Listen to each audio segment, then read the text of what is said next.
Bonjour, bienvenue à l'Atelier Librairie, le livre voyageur, animé par Fabienne Roch et moi-même, Bruno Lalonde.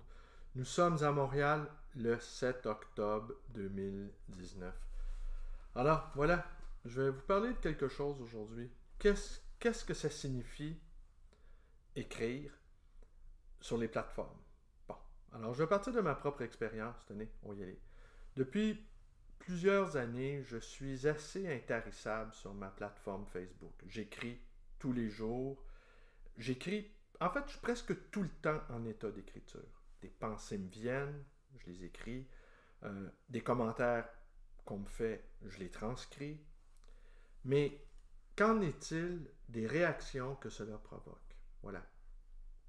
Alors je pense, mon rapport à l'écriture en est un d'autiste. Et je pense d'une certaine façon, tous les écrivains sont des autistes. Ils écrivent, ils en serrent, ils encodent leur, leur écriture dans un format papier. Et, mais le format numérique, lui, invite à la réplique. Le lecteur s'invite.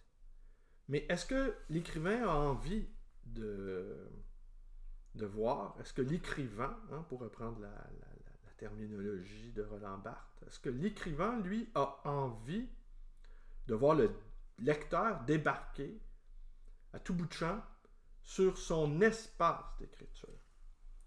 Alors, est-ce que de répondre, alors je donne un exemple, bon, la plateforme Facebook, moi j'écris des choses, j'écris un certain nombre de choses. Je conçois très bien qu'on ne soit pas d'accord avec moi, je conçois très bien qu'on ne me lise pas, mais est-ce que j'accepte l'idée que quelqu'un intervienne? Et est-ce que j'accepte d'entrer en relation, dans une relation d'écriture avec mon intervenant? Dans mon cas, je dois vous avouer que pas vraiment.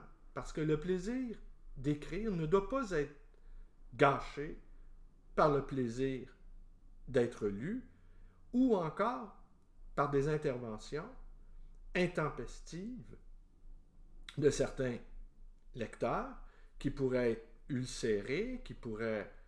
Et même les approbations peu me chaud des approbations. Même d'être qu'on soit d'accord avec moi, j'en éprouve une satisfaction assez médiocre. Parce que la vraie satisfaction, elle est dans le plaisir d'écrire. C'est dans l'acte d'écrire, dans le geste d'écrire. Et que signifie aujourd'hui le geste d'écrire à l'âge de la culture numérique, à l'âge où, finalement, les machines ont pris le pouvoir. Il faut être bien clair là-dessus. Je me faisais la réflexion ce matin, il y a quelques minutes en fait, que les vrais bilingues, là, c'est ceux qui maîtrisent leur langue maternelle et c'est ceux qui maîtrisent le cyberlangage, le langage des machines, le langage des robots. Le vrai bilinguisme, c'est pas de parler anglais ou français ou trilinguisme ou de parler plusieurs langues, de parler plusieurs langues maternelles, la langue maternelle des autres. Le vrai bilinguisme consiste à parler sa langue d'origine, le mieux qu'on peut aller très très loin, et on peut aller très loin dans sa propre langue, on peut aller très loin dans sa propre langue maternelle, et le langage des machines. Alors, il y a de grands vecteurs électroniques où la parole des indigènes, de ceux qui n'ont que leur langue maternelle à se mettre sous la langue, eh bien, ces vecteurs-là sont devenus comme des enclos où la parole indigène, c'est-à-dire la langue maternelle, est enfermée d'une certaine manière. Alors voilà, on ne peut plus se dire bilingue si on ne maîtrise pas. Alors le vrai bilinguisme, maintenant, il se situe là. Alors, mais qu'en est-il? Je reviens à ma question, à mon préambule de base. J'ai une des pensées, un des aphorismes que j'ai écrit il y a quelques jours. Ah, si Dostoïevski pouvait me bloquer. Bon. Être bloqué par un immense écrivain, parce qu'il y a encore d'abord, les écrivains existent toujours. Les écrivains écrivent aussi sur les plateformes, écrivent sur les réseaux. C'est une vraie révolution dont on ne peut pas ne pas tenir compte. Mais être bloqué par Dostoïevski, ça veut dire que Dostoïevski, qui est un immense écrivain, ça veut dire que on le dérange, il ne supporte pas notre écriture, ils ne supportent pas notre manière d'être. Et d'être refusé par quelqu'un de cette ampleur-là, ben ça signifie quelque chose. Alors voilà, maintenant, les gens, tout le monde écrit. On est dans une... C'est incroyable comment les gens écrivent. Hein? C'est inimaginable. Tout le monde écrit. Et bien évidemment, il y a ceux qui maîtrisent mal la langue maternelle. Mais encore là, les robots les machines vont corriger les fautes, on s'en aperçoit même, il y a des applications où vous écrivez une phrase et déjà on vous propose la suite. Hein? Il y a des schémas.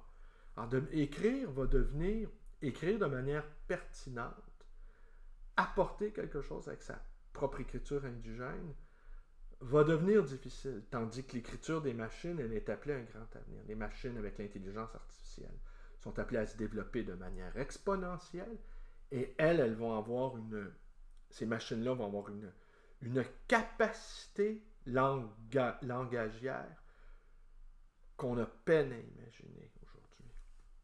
Et ces machines-là sont en mouvement. Elles avancent là, en rang serré. Et nous, j'allais dire les derniers humains, pour reprendre le titre d'un album de Richard Desjardins, les derniers humains qui faisons encore usage de notre langue maternelle, eh bien, on est décrypté, on est analysé, on est à toutes sortes de fins. Hein? Alors, est-ce que, je reviens à cette affaire-là, je vous disais d'écriture sur les plateformes. Bon, vous écrivez un commentaire, ce commentaire-là, ce qu'on appelle un statut, hein, c'est une drôle de formule, le statut, hein, on connaît l'équivalent anglais, le statement, cette affirmation-là, vous affirmez quelque chose. Eh bien, cette affirmation vôtre provoque des réactions. Et est-ce que ça demeure encore de l'écriture quand vous répliquez? Assurément, oui. Mais est-ce que vous, et c'est là mon point, est-ce que vous en éprouvez du contentement? Hein? Ce que j'ai pu m'apercevoir autour de moi en recueillant les confidences des uns et des autres et en analysant mes propres affects, c'est que l'escalade de répliques, le jeu d'écriture à deux claviers est généralement assez peu satisfaisant. Et il y a une sorte de... Je ne dis rien ici sur le fait que les gens derrière leur écran ne semblent plus penser qu'il y a quelqu'un derrière. Là.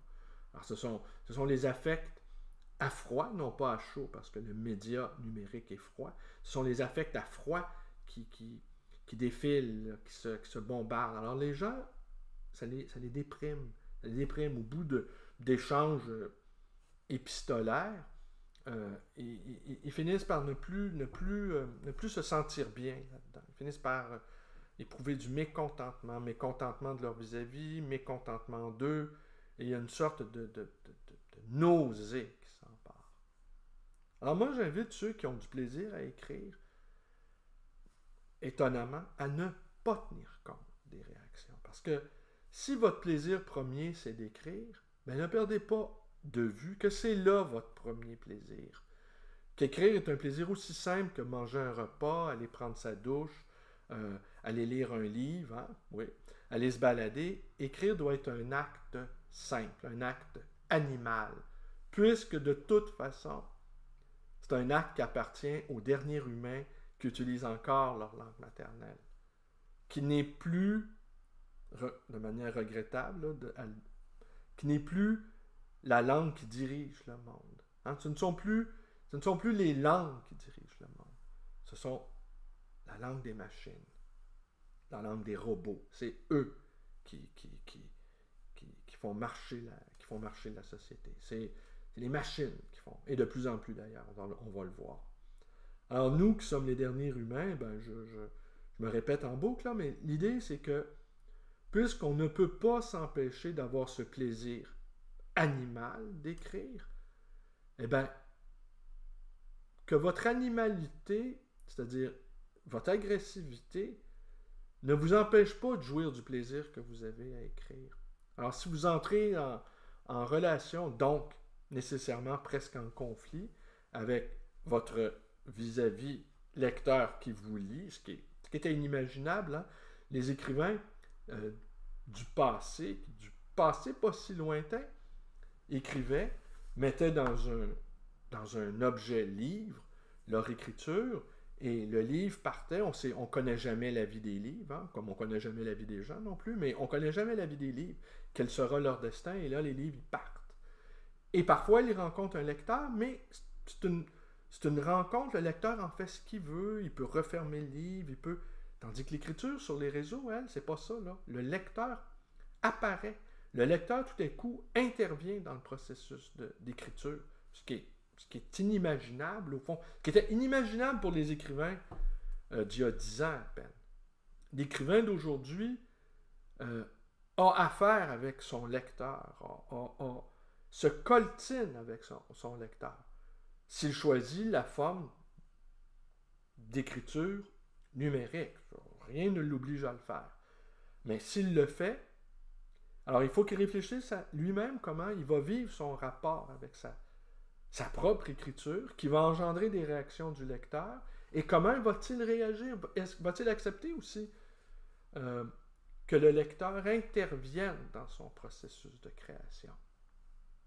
Tout à coup, on a un invité qu'on n'avait pas prévu, c'est-à-dire le lecteur, et le lecteur écrit aussi, parce que on a affaire à des lecteurs écrivains maintenant. On a affaire à des lecteurs qui interviennent dans le propre processus de création. C'est des choses auxquelles on n'avait jamais réfléchi il y a à peine 10 ans. Alors, on est dans un processus de réflexion. Pour ma part, j'ai choisi ma manière de faire qui correspond à mon tempérament. C'est-à-dire, j'aime écrire, j'aime jouir du plaisir de l'écriture, mais j'aime assez peu la bagarre sur mes plateformes. J'aime assez peu les bagarres sur mes plateformes, et je comprends très bien qu'on n'ait pas envie de me lire, et je comprends très bien même qu'on ait envie de me bloquer, je comprends très bien qu'on puisse même être totalement indifférent à ma démarche. Je respecte ça. Ce que j'ai du mal à vivre, c'est à devoir composer avec parfois l'agressivité de certains lecteurs et parfois même l'écriture de certains lecteurs qui interviennent dans mon propre processus d'écriture, dans mon propre processus d'expression. Et là, je pense que posez-vous la question, ceux qui pratiquent les écritures numériques, souhaitez-vous de quelle manière vous voulez vivre le rapport avec ces lecteurs, écrivains, intempestifs parfois. Est-ce que cela va vous empêcher d'écrire? Est-ce que cela va vous mettre dans un état où les affects négatifs vont l'emporter? Ou cela vous nourrit? Si cela vous nourrit, très bien. Intégrez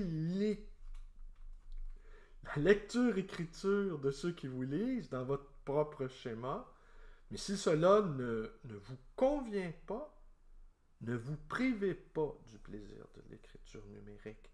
Et à la limite, vous n'êtes même pas obligé, vous non plus, de lire ce qui est écrit sur votre travail, sur votre propre plateforme. Alors vous avez le droit à l'indifférence, vous aussi, des commentaires qu'on vous fait. Si cela affecte votre plaisir, si cela nuit à votre jouissance, autrement dit, cela entrave votre jouissance, eh bien, vous avez le droit de vous protéger de l'écriture des autres. N'est-ce pas? Alors, c'est des questions, là, j'ai dit un paquet de choses, j'ai avancé un paquet d'idées, certaines d'entre elles sont au stade embryonnaire, d'autres m'apparaissent quand même assez achevées. Oui, là, les petits mouvements, c'est notre chatte Ginette qui... J'aurais aimé vous la montrer, mais je suis pas sûr qu'elle apprécie trop, parce qu'elle appartient vraiment au règne animal. Mais elle aussi, elle a son langage, elle aussi, elle a... Puis de toute façon, si vous avez lu les ouvrages de Desmond Morris, les chats se considèrent supérieurs à nous. Hein. Quand un chat vous offre un oiseau qu'il a attrapé là, dans le jardin, ou une souris qu'il a capturée et qu'il vous l'offre, c'est pas un cadeau qu'il vous fait, c'est une leçon qu'il vous donne. Il vous dit, vous êtes de piètres chasseurs et je voudrais vous enseigner à vous, piètre chasseur comment attraper une souris. Alors, c'est pas... Nous, on a, il nous fait un cadeau. Non, non, non, non. Il vous donne une leçon. À moins que vous jugiez qu'une leçon, c'est un cadeau. Parfois, oui. Mais je nous vois mal bondissant dans les arbres, capturant des oiseaux ou rampant sur l'herbe, capturant des souris. Comme quoi, hein, même un animal peut se sentir supérieur à nous. Au moins, les machines ne sont pas conscientes de plus en plus d'être supérieures à l'intelligence humaine. On leur concédera ça, pour l'instant du moins. Mais il n'est pas sûr non plus qu'un jour, comme certains futurologues l'envisagent, comme certains euh, ingénieurs informatiques, que tout à coup la conscience vienne aux machines. C'est le thème de 2001. Comment la conscience vient aux machines. Mais assurément, nous, les derniers indigènes de l'ère pré-numérique, hein, eh bien, les machines nous ont mis, nous sommes dans une sorte d'enclos et notre langue maternelle, même si on la pousse, les machines vont nous pousser dans nos derniers retranchements à devoir faire preuve d'une inconcevable créativité, au fond, en nous corrigeant, en nous offrant des formules toutes faites. Alors, comment écrire maintenant sans que les machines nous distribuent, là, qui finissent notre propre pensée? On avance une chose, la machine va plus loin que nous, va prendre notre parole, puis même elle va aller peut-être même plus loin qu'on l'a voulu elle-même. Que de considération sur les écritures numériques. On commence à peine à réfléchir, on ne sait même pas. En fait, on ne sait même pas ce qui se passe. Hein. C'est le fameux mot d'Ortega y Gasset. On ne sait pas ce qui se passe. C'est précisément ce qui se passe. On avait vu, mais aux écrivains numériques que j'offre, hein, tel le gros chat, j'offre ce conseil-là. Ne laissez pas les lecteurs écrivants gâcher votre plaisir animal d'écrire. Voilà, on y reviendra, sans doute. Alors, je vous remercie d'être avec moi, portez-vous bien. Nous sommes à Montréal le 7 octobre 2019 et mon nom est Bruno Lalonde. Je vous invite à nous rendre visite à cet atelier librairie, le Livre Voyageur, dans le quartier Villeray. Quartier qu'on adore, Fabien et moi, qu'on découvre, un quartier plein de parcs, avec une grande diversité intellectuelle, culturelle. Un des plus vieux quartiers de Montréal aussi, hein, avec des noms de rues évocateurs, Sagard, Louis Hébert, Louis Aymon. On a l'impression d'être dans la Nouvelle-France de ses débuts. C'est très plaisant, c'est très, très plaisant. Allez, merci beaucoup et portez-vous bien.